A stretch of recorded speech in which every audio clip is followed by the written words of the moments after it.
What's going on, everyone? Gareth here at CHRA. Welcome back to another DIY video. I think it's pretty self-explanatory, but we're going to be replacing a turbocharger on this 2012 328i on the lift behind us.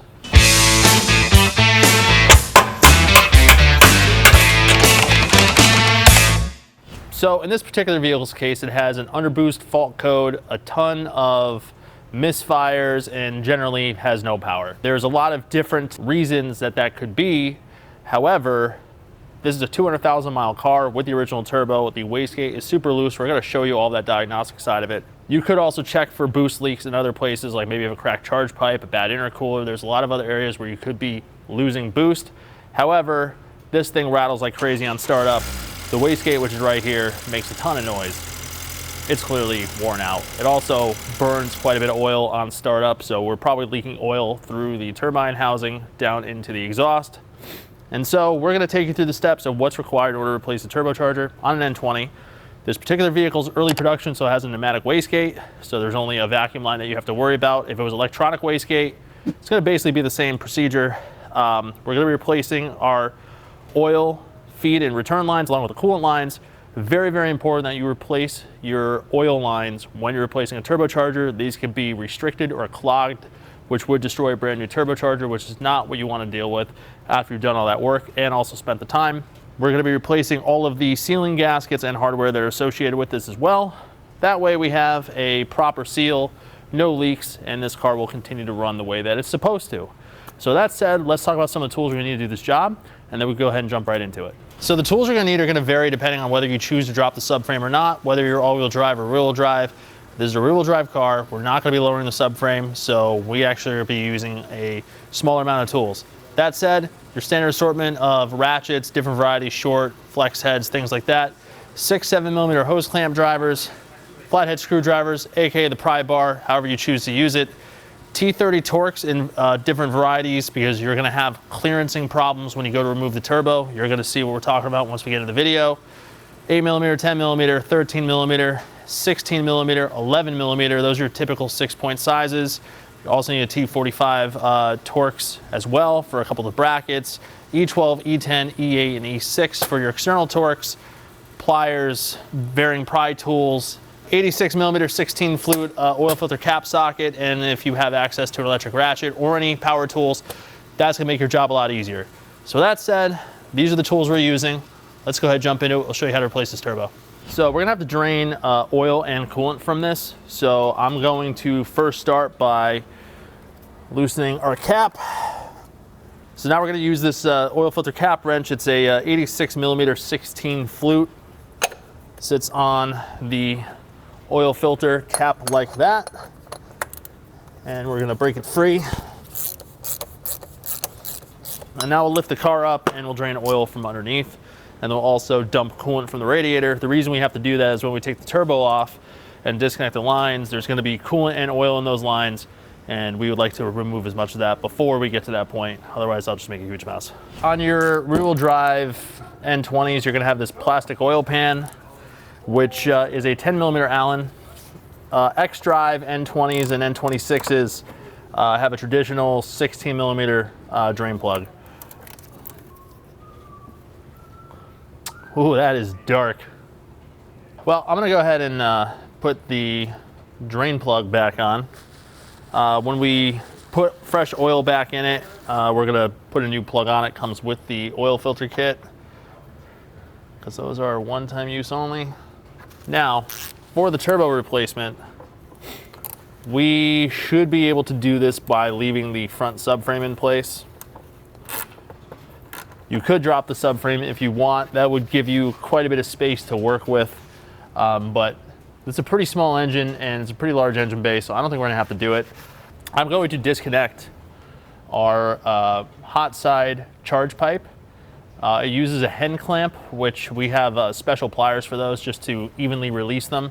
I have a feeling that this hot side charge pipe is going to be totally full of oil, and the intercooler is also probably full of oil, just based on how much this thing smokes when it starts up. I also see evidence of that because the charge pipe itself at the turbo outlet is also wet.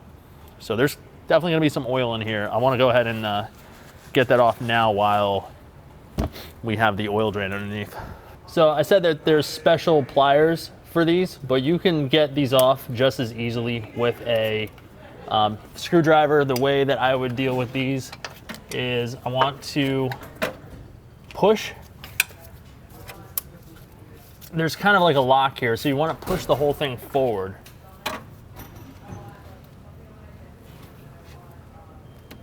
Because you need it to pop out of this groove. Like so. So you really got to get it from both ends. You could do it with 2 flathead screwdrivers or 2 angled picks. But you need it so that that little indentation there is not sitting in the groove anymore. And then once you do that, you can basically pull it right off.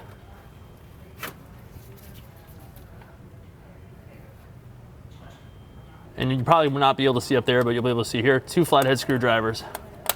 Basically just angling them so it comes out like so. And then I like to pull it back so that it can't fall back in, and then pull it off. These hen style clamps are used on a lot of newer cars. They connect very easily, and very much like the quick connectors on your coolant pipes, that work the same way. So you just push it on, and these just click into the groove that you see here, and very easy to get on and off compared to a lot of other style. So we need to drain coolant from the system. I'm gonna loosen our expansion tank cap just so that there isn't like a vacuum in the system, and when we go to release that auxiliary radiator hose, it'll drain faster. There's 3 different cooling systems on at least the F30s and the F22s and F23s. It could have a Sportline cars would have a cooler over here. M Sport cars would have 2 coolers. And then if you don't have either one of those packages, it's just the radiator. If you do have these auxiliary radiators, I find it easier to drain from there because that is the lowest point in the system. We also need to do a couple of other things. So while I'm up here, I'm gonna take advantage of it. We're gonna take our air box out. The turbocharger inlet pipe is gonna have to be removed. So we might as well do that while we're up here. I'm gonna disconnect our mass airflow sensor like so. And then we have a 6mm hose clamp that secures our air box to the upper portion of the turbocharger inlet pipe. So we'll loosen that. And then from here, we'll just be able to pull the air box out. There is a piece that secures a coolant hose to the bottom of the air box. Just be aware that that exists. I'm sorry, it connects to this piece. However, on this car, it is currently loose and not attached. But when you're pulling it up, this is gonna wanna move, it's gonna wanna pull this hose. Just make sure that you're releasing the air box from this pipe before you're pulling too hard. This is what I was talking about. You have this clip that's supposed to sit here on this inlet pipe or resonator, whatever you like to call it. That has been broken off before. You just don't want to be pulling this up at the same time because that will break.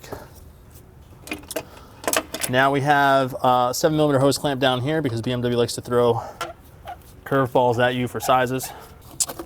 It's basically like an intake silencer. You could see the basically the baffles in here that reduces noise. We have a PCV heater connector right here. We're gonna remove that. This is the turbocharger inlet hose right here. So this goes to the inlet of the turbocharger, but you'll notice we have a bunch of connections here. So crankcase vent hose, we have our fuel tank evap line. I want to just remove all these connections while we have access to it up top. This style connection, if you ever worked on a BMW before, you know all about it. Just squeeze these tabs and you want to kind of give it a twist because it is O-ring sealed. So you want to break that O-ring seal and hopefully not break the actual connector itself. Otherwise you're replacing it and that would suck. And then we also have a secondary vent just below that other one that we removed. So 2 in 1. This one is definitely the worst one to get to. Let me see if I can do this. I'm gonna get our PCV hose out of the way first. Maybe. This hose is actually broken on this car. It's supposed to have 2 connections, only has 1. One of these tabs is missing. I'd say that's a pretty common thing. Should probably replace it when we put the car back together. We don't have to worry about it. The inlet just broke, because it's 200,000 mile plastic, so problem solved. It's not the way that we wanted to do it, but that unfortunately happens when the inlet is made of plastic and it connects to a hot turbocharger. So even if I managed to get this connection off without this moving too much, that was probably gonna break when I went to remove it from the turbocharger because it is sealed. There's a gasket for it. So now we're gonna go ahead and drain the coolant. Have a handful of classic 8mm self-tapping screws that BMW loves to use for splash shields. It's gonna give us access to this crossover hose, which takes coolant back to the expansion tank. Also, depending on the natural habitat in which these cars reside, it's not uncommon for these just to snap off inside the body nut.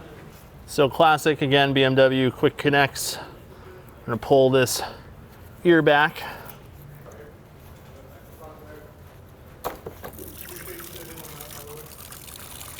So we can go ahead and put our hose back onto our auxiliary cooler here. I did put the quick connect back on it, or the lock for it back on it. At this point, we'll lower the car back down, disconnect our O2 sensors, the upstream and downstream. We'll bring the car back down and start moving the catalytic converter and downpipe. We'll leave those attached, and that'll be our next step. All right, so on an N20 early production car, the vacuum canister for the wastegate actuator is in the engine cover. So if you have a later production, which the majority of them, you're not gonna have to worry about this or even think about it. I'm going to disconnect the vacuum supply to the cover, and then we're gonna pull the cover off. Fun fact, these can be full of oil because literally the vacuum reservoir is part of it. We'll take the nice little sound baffling out of it, and then that's going to give us access to our oxygen sensor connectors, which are right here, inconveniently placed on the back of the valve cover. You'll see the little lock here. You got to pull that lock down, and then you hear a click, and then you should be able to separate them. That actually is probably the easiest one that's ever come disconnected ever. Now, I know you can't see, but it's the exact same style connection. So just push the release down, and then you should be able to separate, like so. You'll also notice that these are keyed, or one of these connectors. They're basically set up so that you can't plug them backwards in the wrong one. So don't worry about that. When we drop the downpipe, they're gonna come with them. So I'm just gonna try to unhook these from the back. Also, while we still have the car up here, or lowered, I'm gonna undo the bolt for the V-band and get that loose. The kit includes a new V-band clamp because I give this a 50-50 shot of the bolt not breaking on the way out. Whether it does or not, I don't really care, because once the bolt is loose or removed, open up the V-band and get it off. That could also be very stubborn to remove because they sometimes are. So I'm just gonna do that now while I can see it and have access to it. So it is a 13mm 6-point. And if you have any experience with V-bands, you know that they could be kind of stubborn sometimes.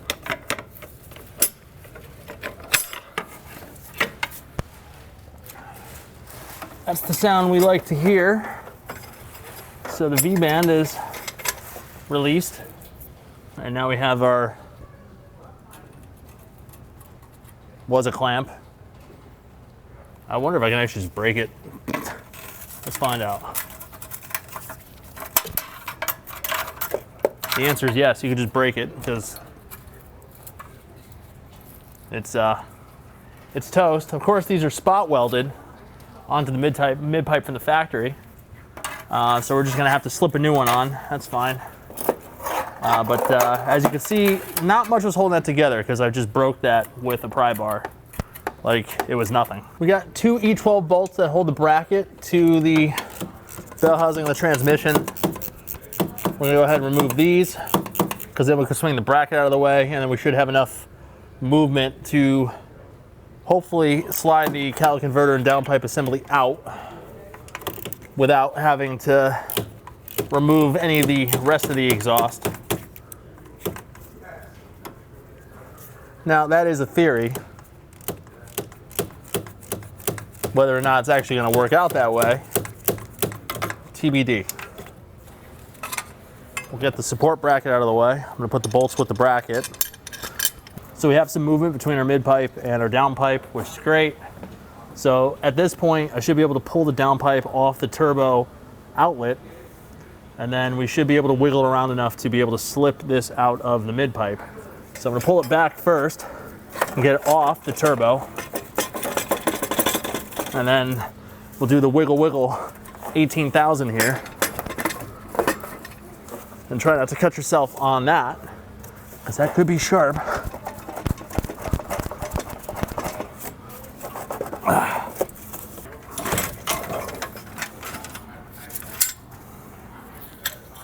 This is your cat and downpipe assembly. Just pulled the exhaust out of this hanger here at the transmission. I really recommend not unbolting this bracket. The likelihood of one of these bolts snapping off is pretty high. We do have a spare downpipe sitting around for this car.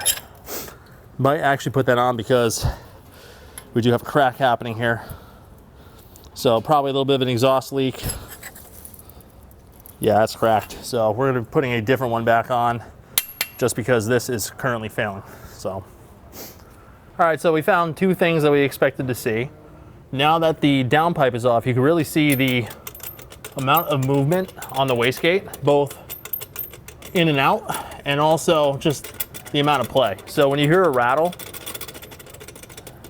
that's it right there. And if you think that this little flap is gonna be able to seal the wastegate off, or I'm sorry, if the wastegate is going to somehow line up correctly when you have that much slop in the actuator, there's no chance.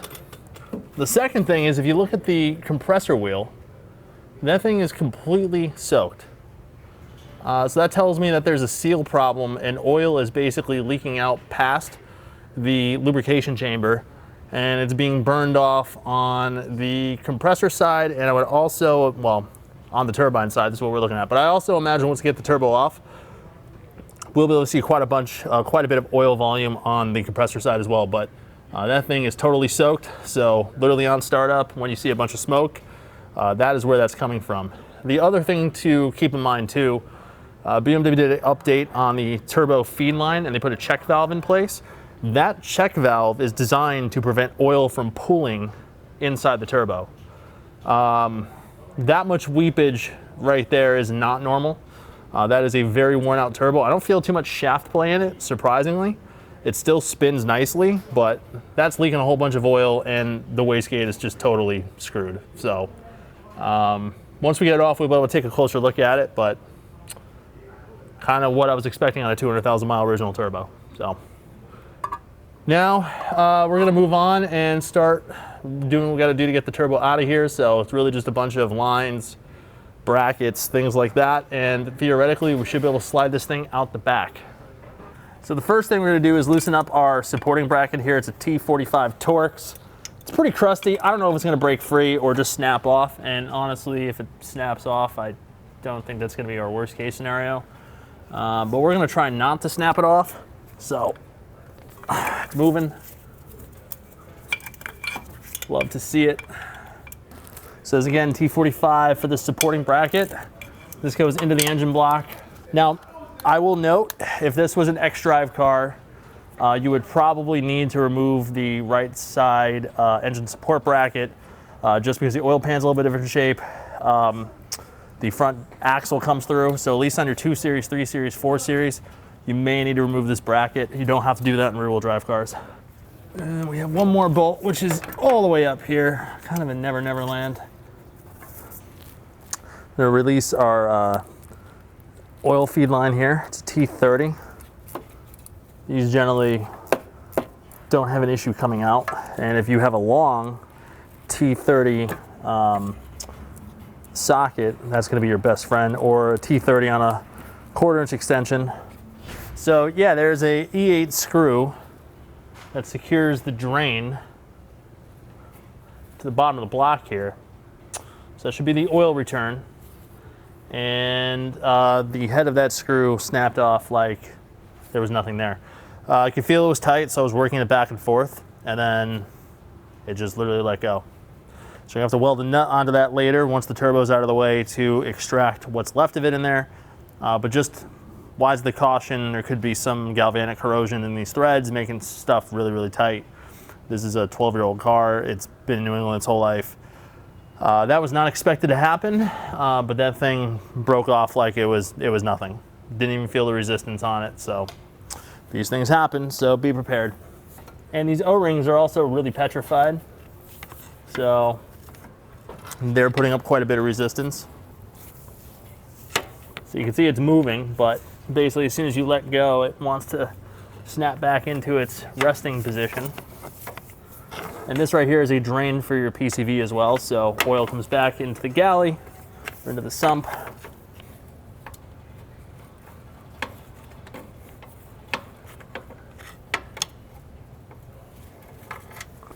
So the coolant lines are next. Also, what's worth noting, the mounting screw for our oil return and the PCV drain, the screw did not break off flush to the block. It's actually flush to this fitting right here, so I think there's quite a bit of corrosion between it and the fitting.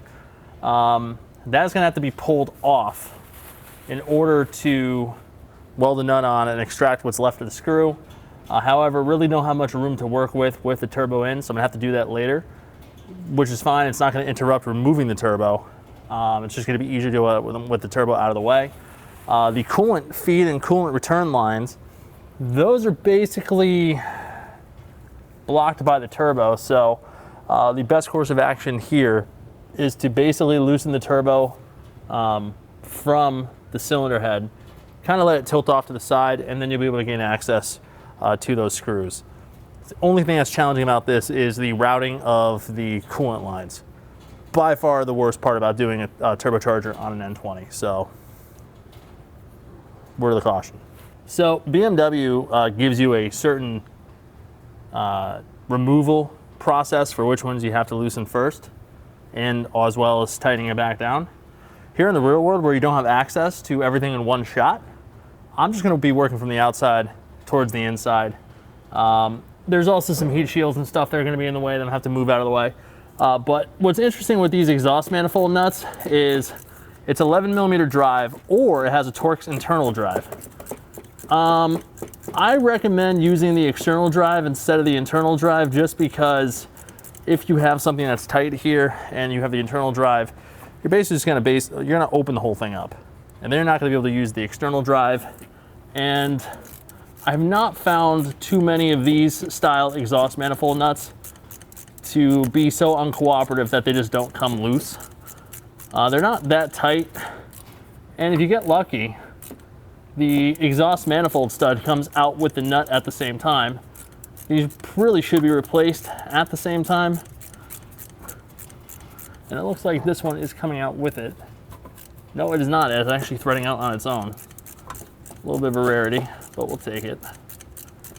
There's your internal Torx. I mean, you could see it's very rotted out, so I would not really want to force a Torx driver into that, because again, if it were to slip or this is rotted away, you go to turn it, it opens up the head of the nut, and then you try to put a 6-point on there, it doesn't do it. It's 11mm drive, that's what I'm trying to use. And also, this is pretty deep, so if you use a deep 11 that doesn't really have a narrow broach or a shallow broach on it, you really get down on the nut, that's gonna be your best bet at getting these off. That's right there, that's a deep 3/8 impact socket. You can see how far that goes on there. So there's a wiring bracket on the back of the cylinder head. It's held on by an E10 screw. We want to remove that because that bracket blocks some of the exhaust manifold nuts. So we're just gonna remove that bracket, put it off to the side, and then we'll have access to fasteners at the top. I'm just gonna work on removing all of the exhaust manifold nuts. Some of them you're gonna be able to see, some of them you can't. It's just the nature of the engine and the engine bay. We're gonna provide a little screenshot of the way that this looks in TIS, and that can be used as a reference. You can easily find the exhaust manifold nuts by feeling for them. Also, you can reference the new turbo just as a general location. But for the most part, these are coming out pretty easy. That's the way they should be. I haven't had too many issues on these cars with these nuts. And once I have the turbo slid out of the way, we can talk about releasing the coolant lines, and then we'll be really close to getting the turbo out of here.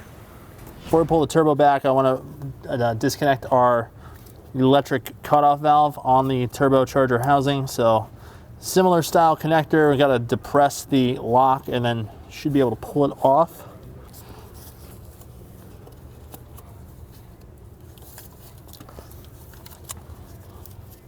That's the, it's not really a diverter valve, but it kind of is a diverter valve. It's just an electronic one on this. It's on the turbo housing, so just had to disconnect that.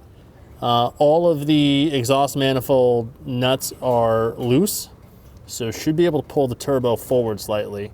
And with the turbo slightly forward, we'll then have access to the coolant feed and coolant return because they're in the forward portion of the block, totally obscured by the turbocharger. We have this T30 here that secures our coolant feed and coolant return of the turbo. Need to loosen that and then pull the feed and return line off of the compressor core, or the core of the turbo. Once that's done, you can kind of bend these lines enough to get some wiggle room. Now, these lines have been on here since this car was built 12 years ago. I'm gonna tell you right now, these coolant lines generally do not come out very nicely, so don't expect them to just pop out. I'm gonna have to use a little bit of force here. Some calibrated force, if you will. This is why you really need to replace lines anytime you do this kind of work, because you are going to mangle them, especially when the packaging is tight like this. They do not come out nicely. They never do, unless the car is brand new and you're replacing a turbo very early on in its life. If it's like this, where it's got 200,000 miles, the O-rings are basically rock solid, and they don't compress very well, and they don't come out very well. So one of the coolant lines attaches here to the side of the block. I went in with a pair of pliers after pulling the turbo back and basically just gave it the back and forth twist action. I was able to break it free. And now we have this other coolant feed line, which goes right forward there to the top of the block, which is one of the primary coolant passages in the engine. So kind of a similar situation. I need to break the O-ring seal free, and there's not a lot of room to do that. So I'm gonna go in there with a pair of pliers, and I'm gonna see if I can kind of work this thing out of here. And then once this is out, that's gonna be it. But again, there's not a lot of room here. This is kind of the problem you're going to run into on this particular setup is,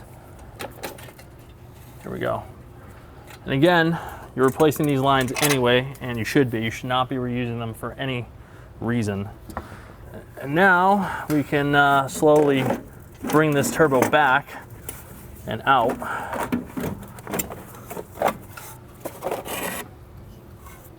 And we'll just let it drip some more coolant because we've already got enough of that.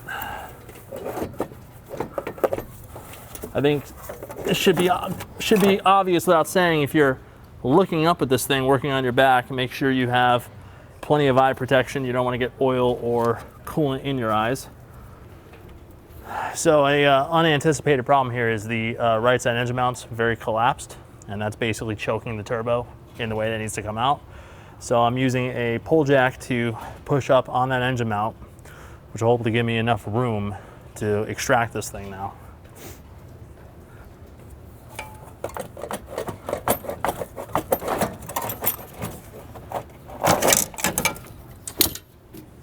Yeah, just removed all the exhaust manifold studs, the original ones. Two of them came out with the exhaust manifold nuts. I find it generally a good practice to replace these. What's nice about these is they have a little e-Torx drive at the end, which makes them very easy to remove. They're E6. Just gonna install some new ones. That way when we torque down the new turbocharger, we don't have to worry about potentially breaking off one of these studs. So I just went into the exhaust ports with a plastic razor blade. Always kind of keep these around for scraping aluminum surfaces. There was a little bit of extra gasket material that was left behind. So to make sure that the new gaskets see properly when I put the turbo in, I just want to remove that extra material. So just kind of went in and scraped it out. What's nice about these is they're not going to mar anything, and they're super cheap, and you should totally have them. in your box at home if you're working on anything that involves resealing. Makes it pretty much error proof, which is what you want. Now we're going to take our new studs and get them started by hand.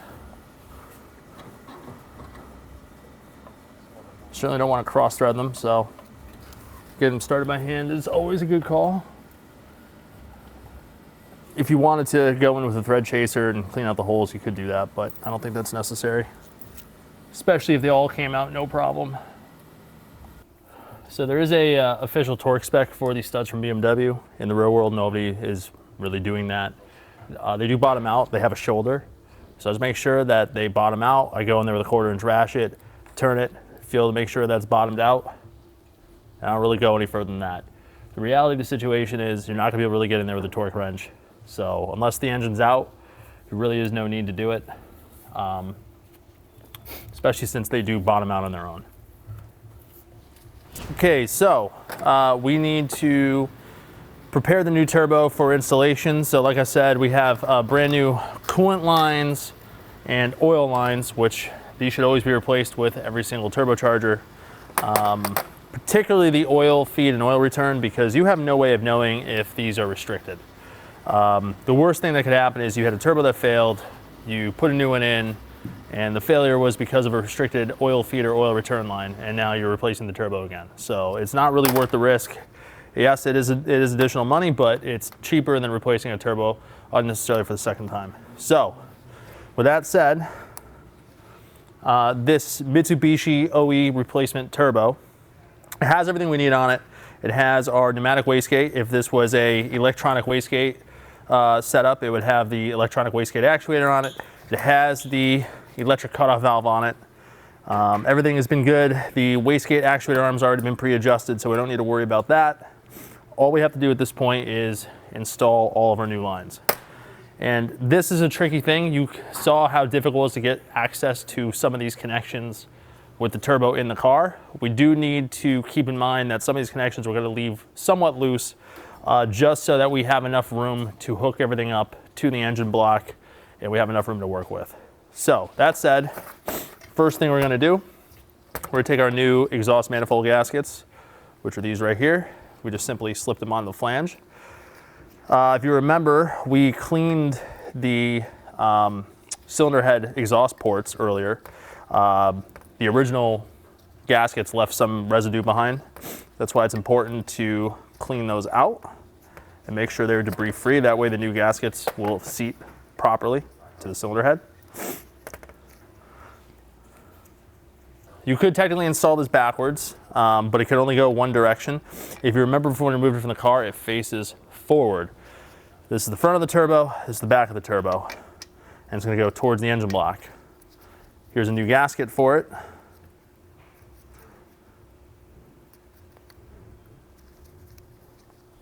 And we're going to install it with new hardware. I will torque these in a minute. All right, our next step. This is our new turbocharger oil feed line. It has a check valve in it. This is the updated design from BMW. This prevents oil pooling in the turbo when the vehicle is sitting, which could be the cause of a lot of smoky startups. Like we saw at the turbo that came off, there was a bunch of oil sitting in the compressor side. That is from this issue. There shouldn't be oil leaking through it anyway, but over time you will see a little bit of oil seepage, both compressor and exhaust side or turbine side. So this is to help reduce that. Now, that said, we're going to use this liquid moly turbocharger additive to prime the feed line, and that is going to be our first start lubrication. We're going to prime the engine. We're going to crank it with the BMW procedure to make sure that oil has circulated through the entire engine. But this will ensure that the bearing inside the turbocharger has lubricant for the first time it moves. You do not want to run a turbo dry. That will kill a turbocharger very quickly. So the only tricky part with this setup, by the way, is because of the check valve, I have to manually open the check valve and pour this stuff in. Otherwise, it won't actually empty into it. So I'm gonna hold the check valve open and pour this additive in.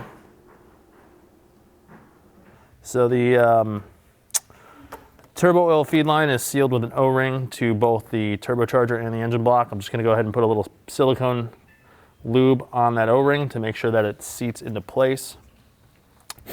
And then I'm going to go ahead and drop it in. I am leaving the plug on the oil return just because some of that turbocharger additive that we just put in there, that pre-lube, would seep out. When I go to put the turbo onto the engine and I can get that portion into the oil return, I will remove it. The fortunate part is the check valve on the other side for the feed at the back of the blocks. That check valve kind of keeps everything in, so kind of helps reduce the potential mess there. And now we have our coolant feed and coolant return. And you remember, these pointed towards the front of the block in a really awful orientation that makes it very difficult to work on. These are the lines that I'm going to leave relatively loose because I need some flexibility. I'm not going to totally secure them at the turbo, but I'm going to route them around the compressor housing. That way they are relatively where they need to be. And then once the turbo is loosely on the cylinder head, I can then go ahead and install these. I find that the easiest way to deal with it. It's a silly problem. Modern problems require modern solutions. Here we are.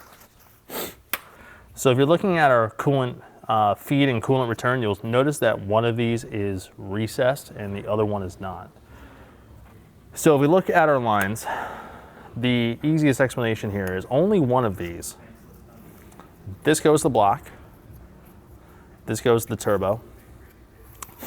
And the only one that has a step on it is this one right here. So we're gonna have to put this in first. And also when you're looking at this, the heat shield is gonna be closest to the turbocharger, or the heat shielding is gonna be closest to the turbocharger. So use that as a reference. But one of these has to go in first. Again, some silicone grease on the O-ring. And then our other coolant line is gonna snake through here.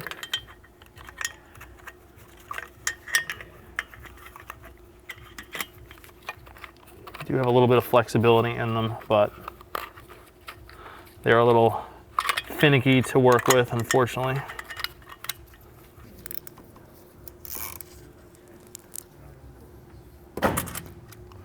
So you can see part of the packaging problem that we have to work with here in terms of how these are located inside the engine bay. Don't really give you much room. I'm going to pre-apply some of the silicone grease now onto the O-rings, so that once we are in the car, we can just go ahead and get these in, seated, locked in place, get the mounting screws in. The coolant lines are by far none the worst to deal with on this particular engine, just because of where they're located. You can't really pre-install them because then you can't get the turbo in. So you can only put them on the turbo first, install them loosely. I'm going to back that screw out that I used to mount it. That way I have some wiggle room to work with, but at least they're routed around the turbo. And then we will go and get this in. All right, so now we have to maneuver our turbocharger back into this very confined area.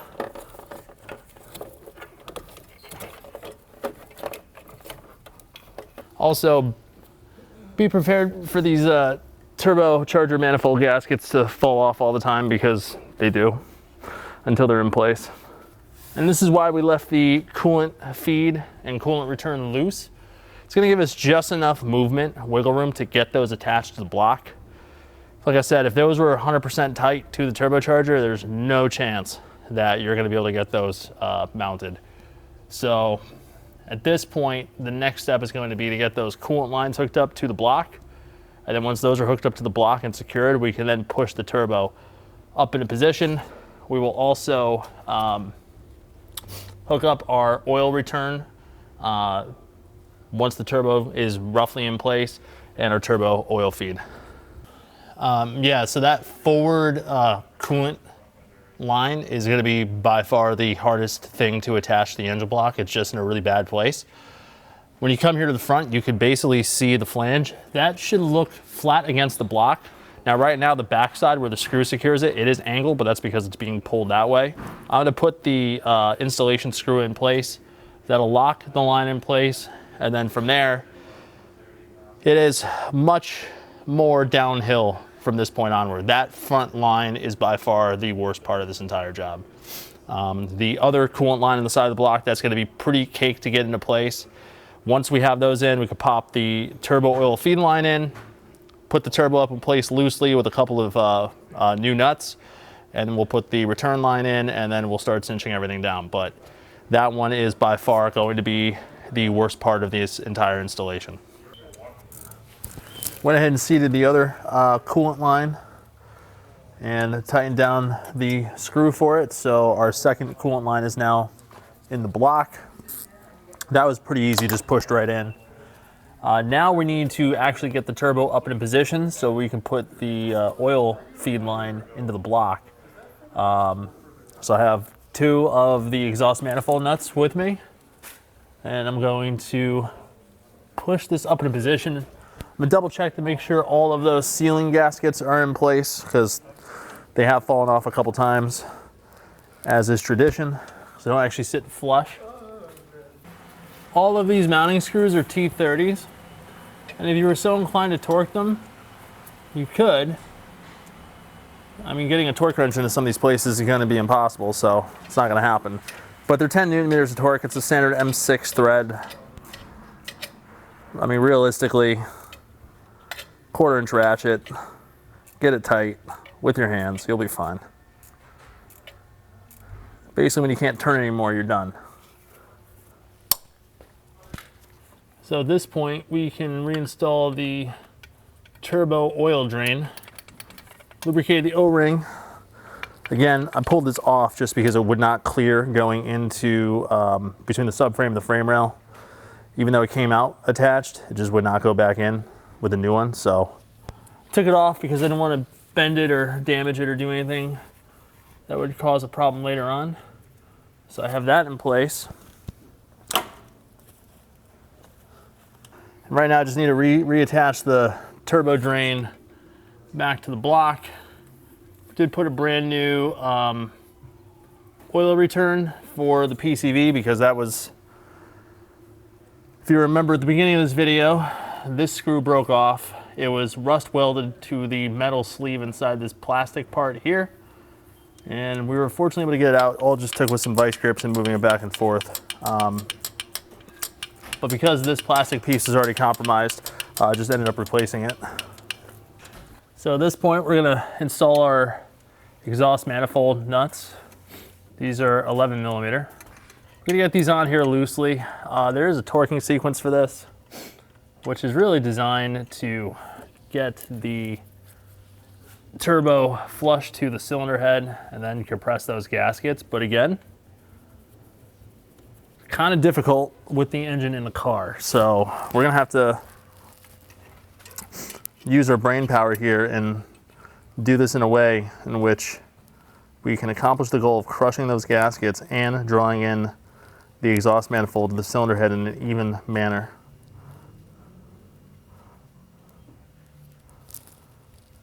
As much as I like to go by the book, sometimes it's very difficult to do it by the book because the people who wrote the book did it with the engine not in the car.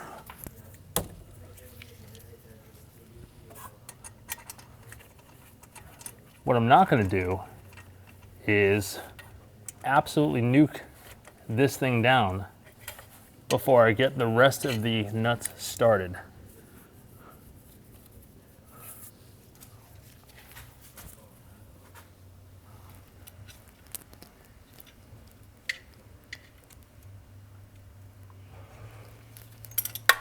What I'm focusing on when I'm tightening these nuts is we want to start from the inside and work our way towards the outside. So it's going to be like a crisscross alternating pattern. We will provide a screenshot of what that sequence looks like. Again, it'd be nice if we could do it by the book, but I know for a fact I'm not going to be able to put a torque wrench in this gap with the engine in position. If the subframe was out, possibly.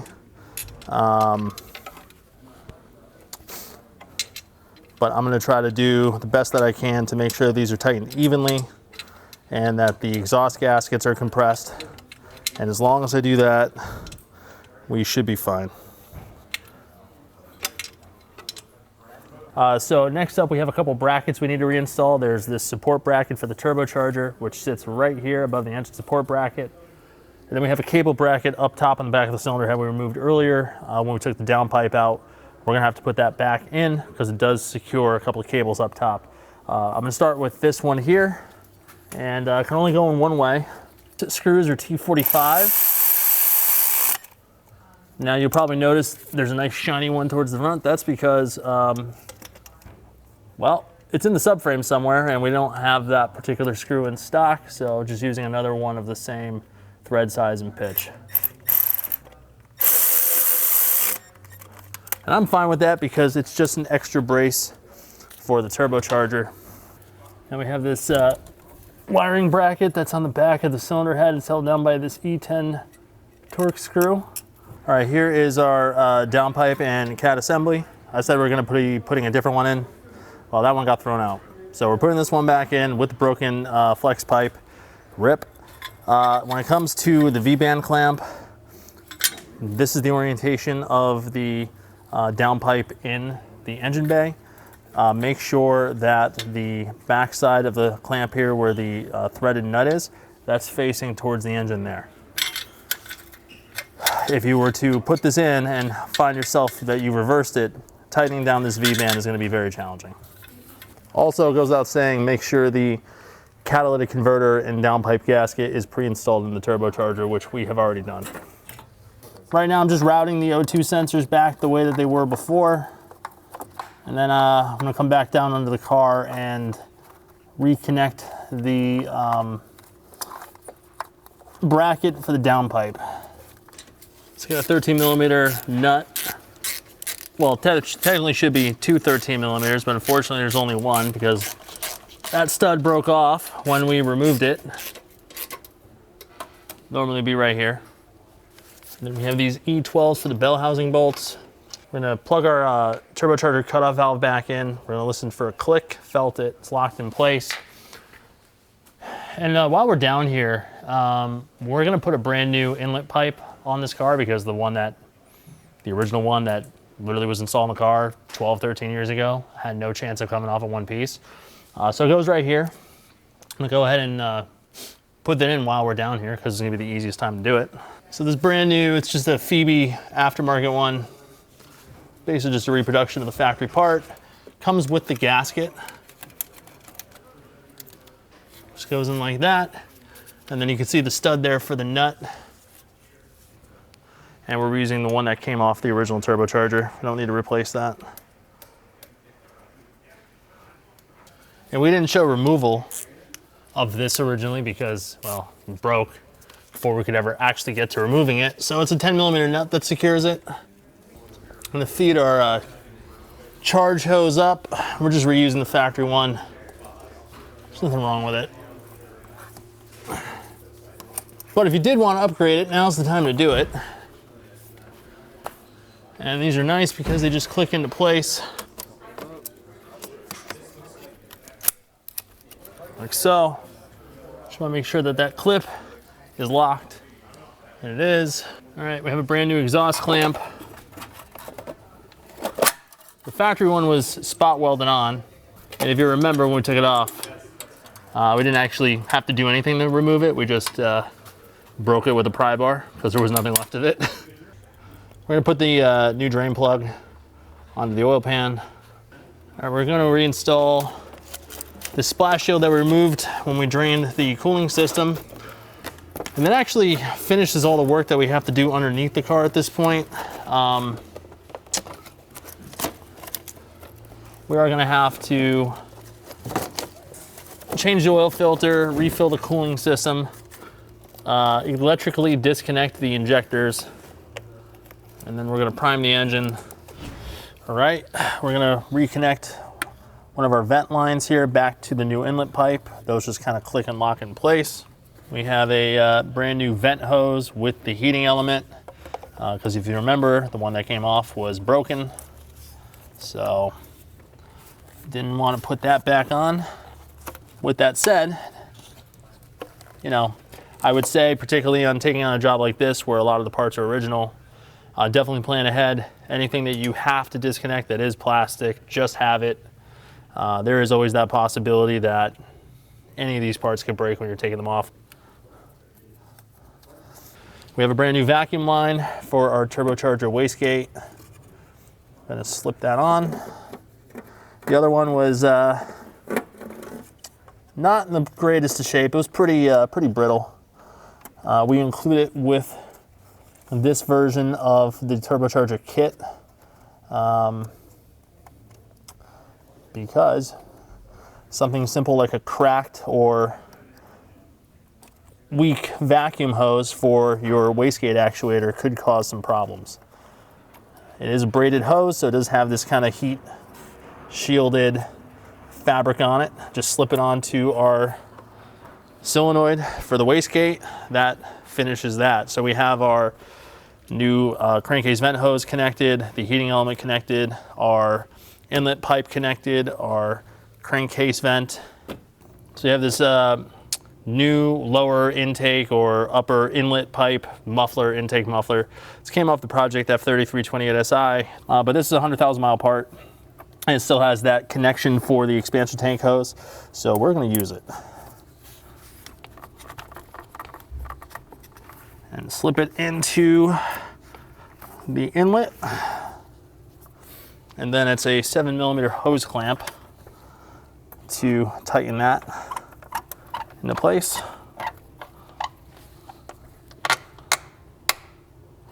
Now we're just going to slide our air box in, and then the hose clamp for the connection to the air box is 6mm drive. We'll plug our mass airflow sensor back in, which is right here. Connect our hood release cable. Change the oil filter. Gross. Slap the drain O-ring back on, and then the cap O-ring.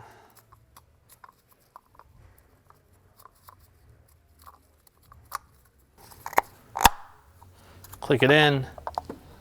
Take a little bit of this grossness here, lubricate the O-ring.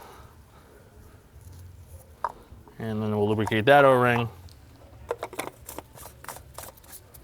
The torque for the cap is 25 Newton meters, and that's right there. Basically, once it bottoms out, stop. It's sealed by the O-ring. You don't need to go crazy. Oil of the day is going to be Liqui Moly SAE 5W30 Special Tech, which is an LLO1 FE approved engine oil. And we're going to use all 5 liters of it on this N20. Pulled vacuum on the cooling system. It is holding, which means it's sealed. Went ahead and mixed a little bit of antifreeze drink over here using Xerox G48. So it's 1 gallon mixed with 1 gallon of water, so 50% dilution. And we'll let science do the rest. All right, next up, I'm going to reconnect our O2 sensors and then disconnect our fuel injectors so that we can prime the engine. Unplug the injectors. This is going to disable them. You could sometimes do that with a scan tool, but even if that was the case, I feel better with them being unplugged, and on the N20 at least, this is a very easy thing to do. So now we're going to crank the engine 3 times for 10 seconds. That's the official procedure from BMW for priming an engine. So we're just going to do that. Injectors are disconnected, so it won't start.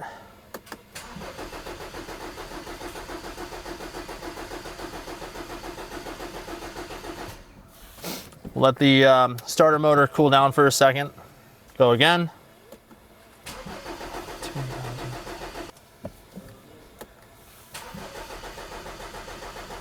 Now at this point, we're just going to plug the injectors back in. We're going to put the acoustic cover back on. Our vacuum supply is clicked back in. So now, at this point, start up.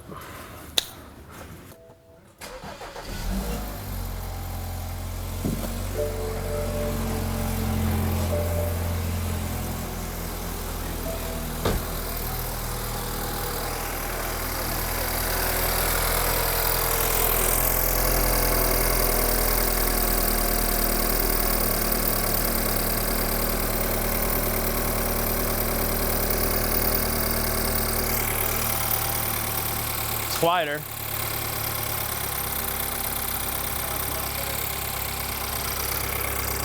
And we got a lot of oil and stuff burning off the exhaust, all our grease from our hands, and also any of the stuff that would have been on the turbocharger and the packaging to prevent it from rusting. All that's going to have to burn out.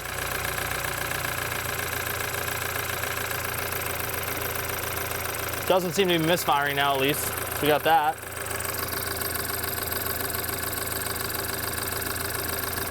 I don't see any notable leaks, so we should be good on that front. Everything seems to be working the way that it's supposed to. So that's the conclusion. Everything worked out. Obviously, it's a pretty big job, and depending on which chassis BMW working on, you're going to have certain things to deal with. This car had to be rear-wheel drive. If it was X-Drive, you'd have to deal with axles and the axle stand for the right-hand side. You may choose to drop the subframe to do this job. That's perfectly viable as well. And in some respect, I think this would have gone a little bit easier if I hadn't done that. But do keep in mind, if you lower the subframe, we have to do an alignment. So keep that in consideration doing the work. And other than that, we hope you learned something. If you have any questions or comments, leave in the comment box below. If you like this video, hit the like button. And you'll, of course, want to hit the subscribe button because we have a lot of content like this on the way. And as always, we'll see you for the next one. Thanks for watching.